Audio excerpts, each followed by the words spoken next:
Ding ding, siapa yang gak kenal Netflix? Platform streaming nomor satu untuk sekarang, dan kita akan membedah strategi Netflix frame by frame. Kita kupas satu demi satu menggunakan kerangka word and paper. Kita lihat kondisi masa lalunya, kondisi hari ini, sampai rekomendasi untuk kedepannya. Oke, tanpa berlama-lama langsung saja kita mulai. Tapi sebelum kita mulai, kita akan berada ke 6 segmen. Kita akan melaju ke 6 segmen. Yang pertama adalah konteks dari Netflix itu sendiri. Yang kedua, kita membahas tentang teori word and paper. Terus yang ketiga, kita akan membahas sejarah strategi Netflix. Yang keempat, masa kini Netflix.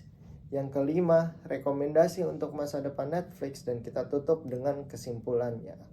Oke, untuk hari ini, mari kita mulai dengan pertanyaan sederhana saja. Kenapa topik ini itu penting dibahas?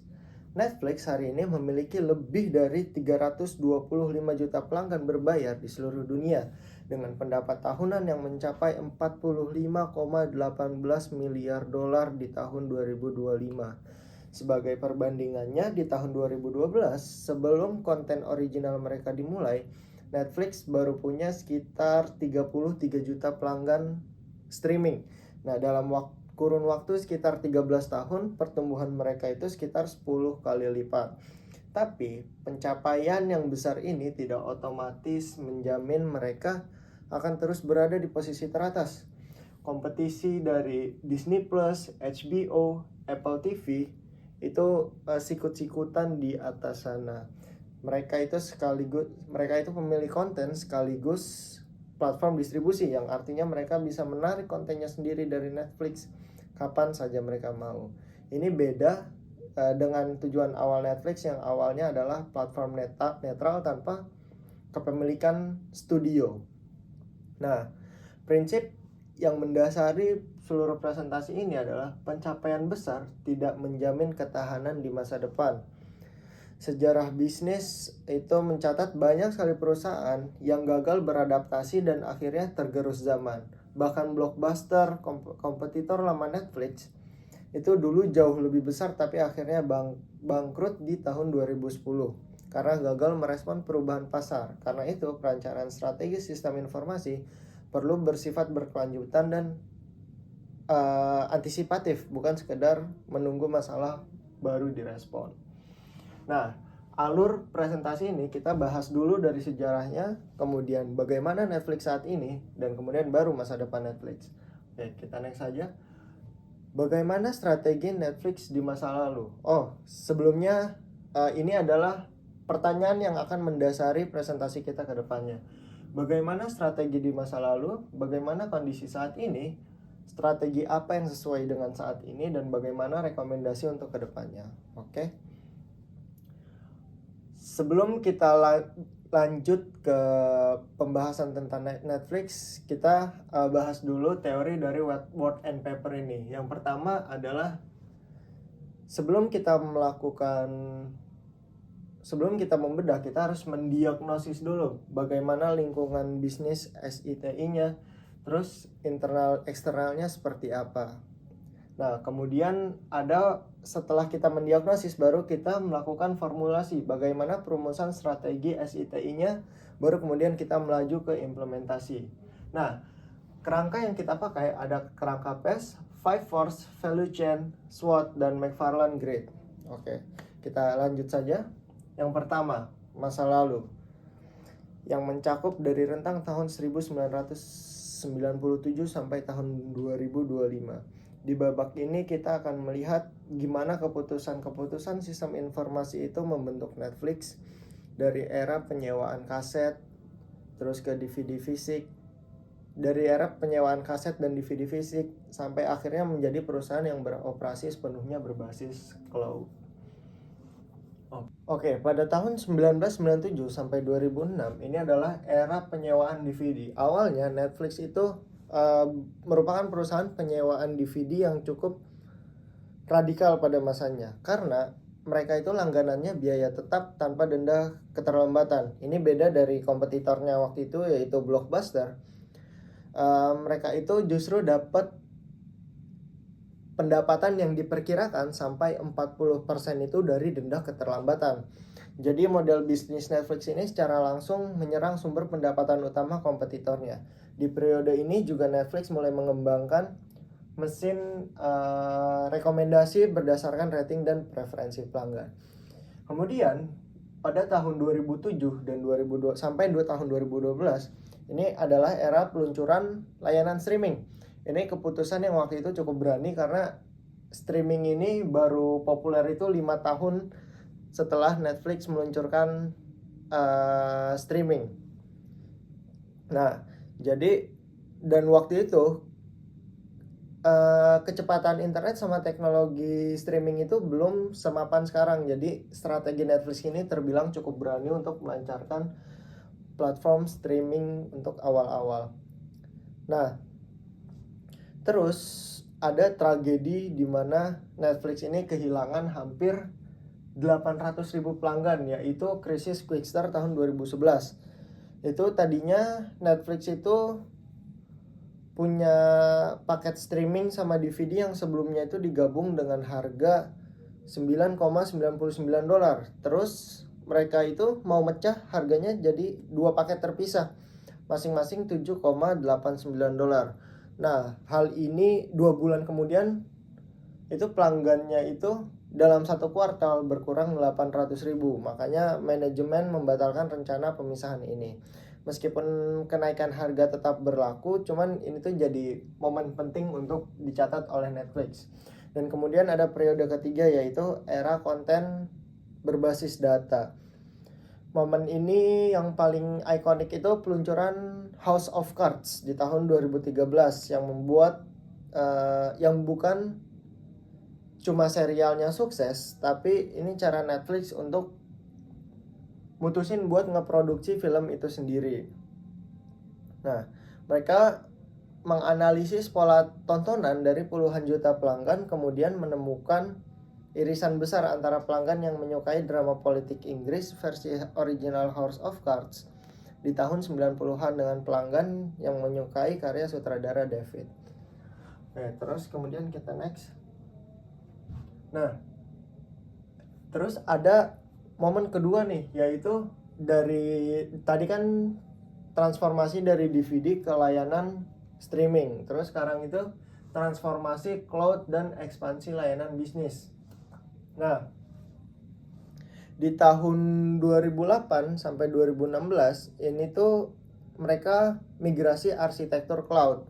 Nah, pemicunya itu cukup spesifik. Di tahun 2008 Netflix tuh ada kerusakan basis data besar yang membuat mereka tidak bisa mengirimkan DVD pesanan pelanggan selama 3 hari penuh.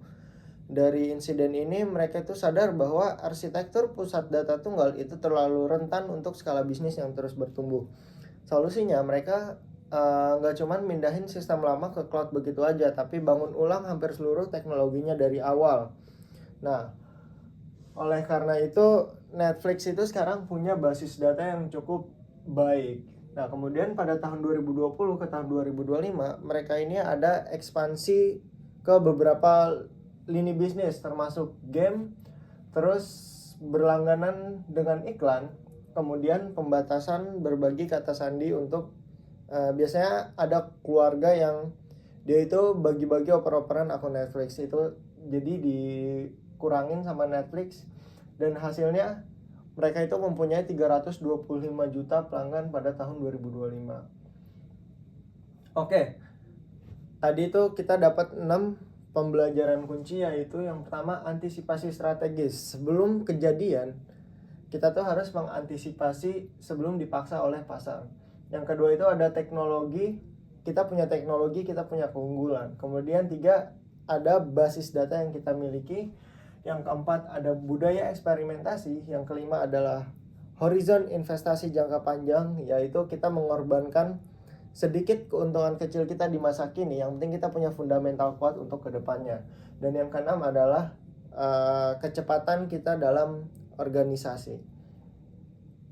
Oke, kemudian kita membaca kondisi Netflix di saat ini. Oke, dari sisi bisnis, pendapatan Netflix di kuartal pertama 2026 itu tercatat sekitar 12,25 miliar dolar, tumbuh 16% dibanding periode yang sama tahun sebelumnya. Dengan laba operasi yang naik 8%, perhatikan bahwa pertumbuhan laba operasi ini lebih tinggi dari pertumbuhan pendapatan. Artinya margin keuntungan mereka sedang membaik, bukan cuma pendapatannya saja yang naik.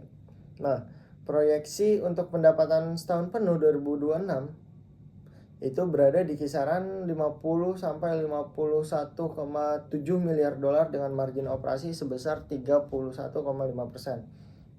Nah, hal yang perlu kita soroti adalah yang pertama itu model pendapatan mereka itu mulai terdiversifikasi, nggak cuma dari layanan streaming film, tapi ada dari game sama iklan juga. Nah, yang kedua, pasar domestik ini udah mendekati titik jenuhnya. Terus yang ketiga, kompetisi dia tuh makin ketat. Yang kayak tadi saya sebutin di awal, ada Disney Plus, ada Apple TV, tapi regulasi mereka itu makin kompleks. Oke, nah kondisi SITI saat ini saya menemukan ada 5 titik krusial yang ada di Netflix saat ini. Yang pertama itu infrastruktur cloud-nya matang, tapi dia itu cuman bergantung sama satu infrastruktur penyedia, yaitu AWS. Yang kedua, sistem rekomendasinya udah matang, tapi masih bisa diperluas untuk iklan. Kemudian platform periklanan masih tertinggal sama pesaingnya. Yang keempat, game mereka itu belum mencapai pengguna sesuai harapan. Kemudian kemungkinan karena integrasinya itu masih belum optimal. Dan kelima, tekanan sama keamanan data itu terus meningkat saking bertambahnya volume data yang mereka kelola, terutama dari perikanan baru yang mengumpulkan data perilaku secara lebih intensif. Oke, berdasarkan kelima titik tadi, saya ada 4 area prioritas untuk horizon waktu sampai 2 tahun ke depan. Nih, perhatikan bahwa keempat strategi ini berkorespondensi langsung dengan titik-titik tekan yang baru tadi kita bahas. Pertama, penguatan infrastruktur periklanan. Kedua, ada diversifikasi infrastruktur cloud. Terus yang ketiga itu ada penguatan kapabilitas dalam teknologi game. Dan yang keempat ada penguatan tata kelola data sama keamanan cybernya nih. Nah, penting untuk dicatat juga, horizon waktu keempat strategi ini itu cuman 1-2 tahun doang. Jadi bukan visi untuk jangka panjang, melainkan kayak taktikal langkah yang bisa dieksekusi segera untuk menutup celah yang teridentifikasi hari ini. Nah, sekarang kita ke babak 3 nih, ke masa depannya, untuk time horizon yang lebih panjang. Sebelum kita lanjut, ini itu sifatnya bukan pasti, tapi rekomendasi yang bersifat antisipatif dan bukan kepastian mutlak. Analisis masa depan dalam ilmu manajemen strategis itu sifatnya skenario planning dan bukan ramalan pasti. Tujuannya untuk membantu organisasi bersiap menghadapi berbagai kemungkinan, bukan menebak masa depan dengan tepat. Oke. Yang pertama, kita menggunakan kerangka PES. Ada beberapa sinyal yang sudah perlu diantisipasi, yaitu dari sisi politik, regulasi terkait data dan moderasi konten berbasis AI diperkirakan akan semakin ketat, dan ini bukan spekulasi. Karena sudah ada tanda-tanda regulasi AI generatif yang mulai dibahas di berbagai negara. Kemudian dari sisi ekonomi, potensi konsolidasi dari industri streaming, mengingat sudah ada indikasi merger dan akuisisi besar di industri media beberapa tahun terakhir. Terus di sisi sosialnya ada pergeseran menuju konten berdurasi pendek seperti YouTube Short dan TikTok. Ini tuh membuat posisi Netflix itu agak sedikit terancam. Kemudian dari sisi teknologi, VR sampai AR sampai edge computing itu diperkirakan akan semakin relevan karena teknologi-teknologi ini sudah mulai dipakai secara nyata di dunia, di berbagai industri kreatif. Nah, sebagai tambahan dari analisa Five Force, ancaman kompetisi dan substitusi terutama dari game sama media sosial yang sama-sama merebut waktu perhatian konsumen diperkirakan akan meningkat. Oke, terus ada value chain sama SWOT. Untuk value chain ada beberapa rekomendasi yang bisa dipertimbangkan, yaitu produksi konten yang disarankan semakin terintegrasi dengan AI generative AI. Bukan untuk menggantikan kreator, tapi untuk mengintegrasikan AI ke tahap-tahap kayak pendukungnya, kayak editing video dan lain-lain. Kemudian ada platform lintas kanal, yaitu kayak gabungin streaming, game sama VR jadi satu ekosistem yang terpadu, karena sekarang itu masih belum terintegrasi semuanya. Dan game itu masih bisa dinaikin statusnya menjadi aktivitas utama, bukan lagi sekedar kayak aktivitas pendukung doang gitu. Terus kalau kita rangkum lewat analisis SWOT untuk masa depan, kekuatan utama Netflix sekarang ada pada basis data, yaitu 325 juta pelanggan. Ini itu sangat banyak dan akan semakin bernilai di era AI sekarang. Kemudian kelemahannya, mereka itu hanya ketergantungan pada satu penyedia cloud. Terus mereka punya opportunity, mereka punya peluang untuk ekspansi di AI, game sama VR. Kemudian dari tantangannya ada kompetisi dari platform besar lainnya sama fragmentasi audiens, karena semakin banyaknya pilihan hiburan yang tersedia. Oke. Ada, berdasarkan seluruh analisis tadi, ada 5 pilar strategi untuk masa depan Netflix. Dan kelimanya itu bisa saling memperkuat satu sama lain. Yang pertama itu AI generatif untuk menggandakan produktivitas dari konten itu sendiri.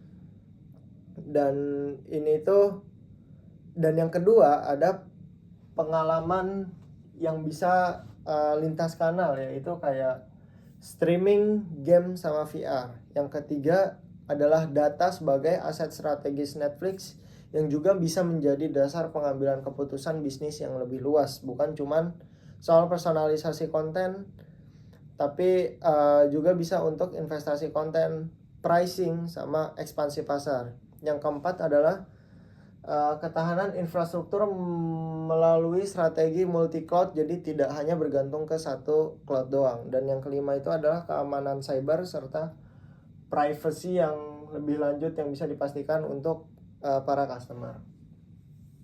Oke, sekarang untuk memetakan prioritasnya, kita menggunakan McFarlane Strategy Grid yang cara membacanya itu cukup sederhana. Ada sumbu horizontal yang menunjukkan seberapa penting sistem tersebut untuk operasi Netflix hari ini, dan sumbu vertikal menunjukkan seberapa penting sistem tersebut untuk masa depan Netflix. Pada kuadran strategis ini tuh ada platform AI generatif sama platform lintas kanal. Ini yang strategi yang prioritasnya itu paling tinggi. Kemudian ada key operasional, yaitu sistem yang penting sekarang, tapi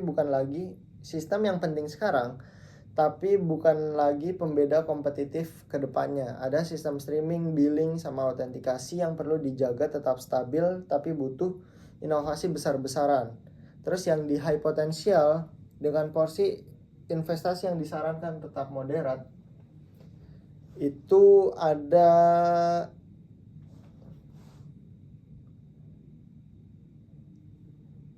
VR, blockchain sama Web3. Itu karena sifatnya itu eksperimental dan bukan pasti. Dan pada kuadran support ada investasi ke sistem-sistem internal seperti HR, keuangan, yang penting untuk operasional tapi tidak ada dampaknya langsung pada keunggulan kompetitif di pasar.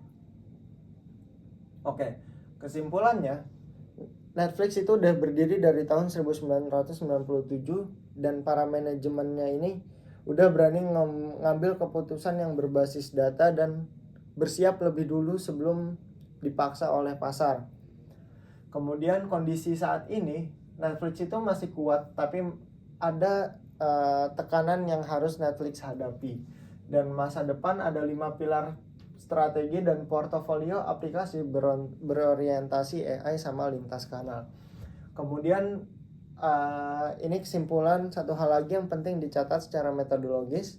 Kerangka Word and Paper ini terbukti bisa diaplikasikan secara konsisten untuk 3 horizon waktu sekaligus. Masa lalu, masa sekarang, dan masa depan. Bukan hanya untuk satu titik waktu.